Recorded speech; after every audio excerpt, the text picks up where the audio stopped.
Hardin County schools will be closed again today. In an overnight Facebook post, the district said it determined some work still needed to be done to clear rural roads after last week's snow. Hardin County schools were closed for most of last week because of that weather as well, and they're hoping to be back in class by tomorrow. We'll keep you alerted to any updates we hear there.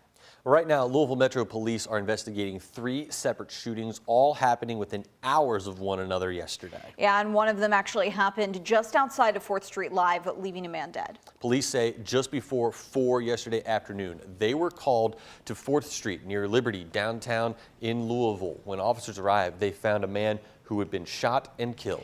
45 minutes later, police were called to South 39th Street in the Shawnee neighborhood, but didn't find any victims. Shortly after 5, 2 people showed up at the hospital with gunshot wounds. Through their investigation, police determined those 2 people were the original shooting victims from the scene on 39th. LMPD says both people are expected to survive. Then, just after 6:45, police were called to a shooting on West Market Street, also in the Shawnee neighborhood. When officers arrived, they found a man with multiple gunshot wounds. He was taken to the hospital where he is expected to survive. Right now, there are no suspects in any of these cases, so if you know anything that can help police, you're asked to call the anonymous tip line 574-LMPD.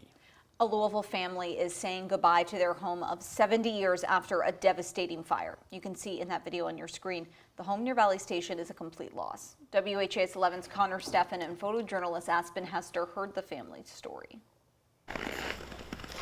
In Valley Station, through the icy cold air sits a blistering hot reminder. Hopefully we'll have a place to stay soon. The remnants of what once stood for 70+ years. Family says it's all the 3 Snotter siblings have ever known. They never left this land. Never. Still ripe with the smell of billowing smoke, this is what their house looked like Tuesday. We barely made it up because of smoke and the heat and the fire. Garney Snyder describes the moment he and his brother, both in their 70s, helped their younger sister escape. And then the fire started on the couch, and then I started hollering for them to get out as fast as they could because I knew we were in danger. When the fire started, they was barefooted. No shoes on their feet, no jacket. Their great-niece Christina says the fire started because of an electrical wiring mishap. Inside the house, the floor has become a burnt time capsule of sorts, a window into the memory this family still holds. You still see album covers, records. The family says this is all they have left. Christina says her great-uncles and aunt don't have insurance, making rebuilding on their family land close to impossible without community support. Yeah, I want to keep this land and try to find some place to live on. I don't know what it's going to be yet. Because they always thought they was going to die on this land, and that's what they want. She's pleading for neighbors to help however they can. Anything, they need any and everything, windows, electrical, whatever. You know, I just want them to have their home back, you know. Connor Steffen, WHAS 11 on your side. If you'd like to help out the family, we do have a link in this story on WHAS11.com. Just click the GMK tab on the homepage.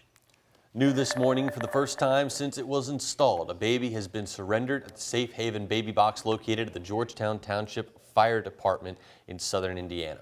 It happened on Sunday. Fire officials say they received a notification of a baby box activation and went to the box, discovering the infant.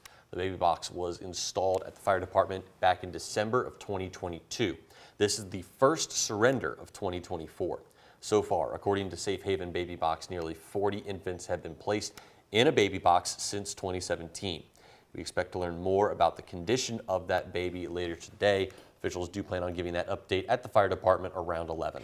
And today, people in Fern Creek are going to be able to give their input on plans for a new library. Architects and library staff will discuss plans and take input on things like resources, programs, and services, all during a public meeting at Fern Creek High School.